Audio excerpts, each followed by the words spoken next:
ফাঁসির রায় ঘোষণার পর ভারতের দিল্লিতে চলছে অদ্ভুত নীরবতা, আর সেই নীরবতার আড়ালে তুমুল আলোচনায় বাংলাদেশের ক্ষমতাচ্যুত সাবেক প্রধানমন্ত্রী শেখ হাসিনার ভবিষ্যৎ। প্রায় ১.৫ বছর ধরে ভারত যে আশ্রয় দিয়ে এসেছে, এখন সেই আশ্রয় হয়ে উঠেছে তাদের কূটনৈতিক অস্বস্তির কেন্দ্রবিন্দু।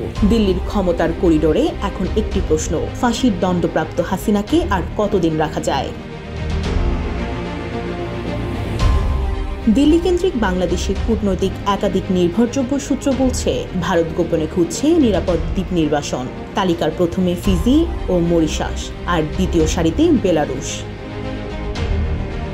18 নভেম্বর দিল্লিতে কলম্বো সিকিউরিটি কনক্লেভের ফাঁকে বাংলাদেশের জাতীয় নিরাপত্তা উপদেষ্টা খলিলুর রহমানের সঙ্গে ভারতের NSA অজিত দোভালের একান্ত বৈঠক, যা এখন আলোচনার মূল রহস্য।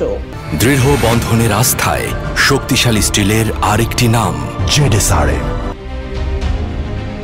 কূটনৈতিক সূত্র জানায়, বৈঠকে সরাসরি প্রত্যর্পণের কথা না বলা হলেও দোভাল নাকি ইঙ্গিত দিয়েছেন ভারতে হাসিনাকে রাখা সময়ের ব্যাপার মাত্র। তারপর থেকেই দিল্লির ভেতরে ভেতরে শুরু হয়েছে হাসিনাকে কোথায় পাঠানো হবে এই প্রশ্নকে কেন্দ্র করে নীতি নির্ধারকদের দীর্ঘ বৈঠক, বিশ্লেষণ, আপত্তি আর চাপ। এদিকে দিল্লিতে আরেক চিন্তা, দণ্ডপ্রাপ্ত একজন সাবেক প্রধানমন্ত্রীকে কতদিন আশ্রয়ে রাখা যায়। কারো কারো মনে পড়ছে দালাই লামার কথা, কিন্তু ভারতীয় দপ্তরগুলোই বলছে দালাই লামা কোনো মামলার আসামি নন, কিন্তু শেখ হাসিনা দণ্ডপ্রাপ্ত।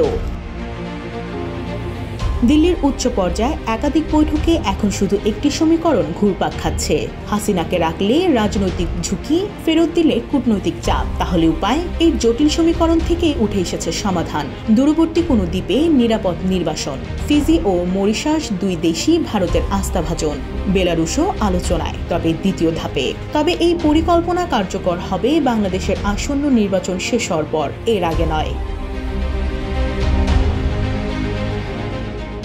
17 নভেম্বর ট্রাইব্যুনালের মৃত্যুদণ্ডের রায় ভারতের অবস্থানকে আরও কঠিন করে তুলেছে। 2014 সাল থেকে যেভাবে ভারত বাংলাদেশের সম্পর্ক শক্তিশালী ছিল, সে পথ এখন যেন কুয়াশায় ঢাকা। আর সেই কুয়াশার ভেতরেই সবচেয়ে আলোচিত প্রশ্ন: শেখ হাসিনার পরবর্তী ঠিকানা কোথায়?